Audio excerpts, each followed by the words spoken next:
The Biden administration will be in court trying to block a Texas law that would allow police to arrest anyone whom they suspect of being an illegal migrant. That controversial law is back on hold this morning, but for a few hours last night, it was in force. So let's go to Washington and Alexander Panetta in our bureau there. Alex, a bit of dueling court rulings here, back and forth, on hold, in effect. Bring us up to date on what has been happening with this law. Legal whiplash. That's what's been happening, all over a fundamental question, and that is, who controls the national border? Is it the federal government or is it the states? And that issue has placed the United States government on a constitutional collision course with the state of Texas.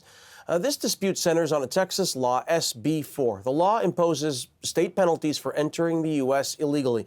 It's aimed at migrants who right now can walk into the United States, declare asylum, then stay in the U.S. for years, pending their asylum case. Millions of people are doing just that. So Texas says, you know what, we'll deal with this ourselves.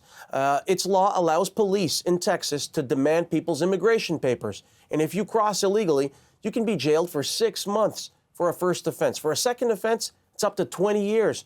Then once you get out of jail, you get deported. The federal government says you can't do that. And Texas says, well, the Constitution gives us, the state, special powers, these warlike powers, if we are being invaded.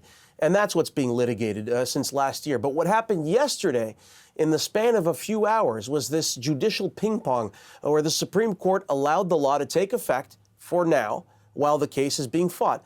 Then all of a sudden, a few hours later, late last night, a federal appeals court reimposed a different injunction, delaying the law. The bottom line is, as of right now, the law is on pause. And Alex mentioned that the Biden administration, lawyers for the administration, are in court today. What are they going to be arguing, and what could happen next in this?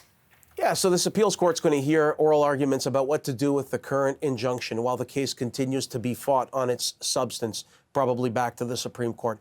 In the meantime, there's uncertainty for millions of people. In a dissenting opinion yesterday at the Supreme Court, some of the liberal justices said this law means chaos and crisis in immigration enforcement.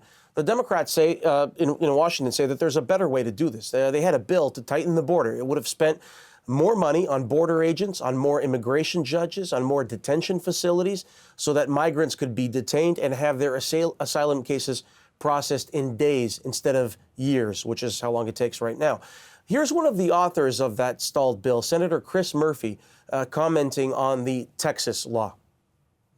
It's going to create a mess at the border. You can't have two different immigration enforcement systems, one run by the federal government, one run by the state government. It's going to cause disorder. It's going to cause conflict. Now, there's another player here that we have not mentioned, and that player is Mexico. Mexico's not happy.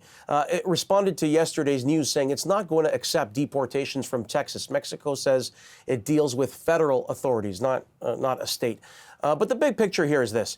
If this law stands, you could see a cascade of copycat bills just sweeping across conservative states. Just yesterday, Iowa's legislature passed a similar bill. Arizona's legislature has already tried, but it was blocked by the Democratic governor. So this is one to watch. It could be historic.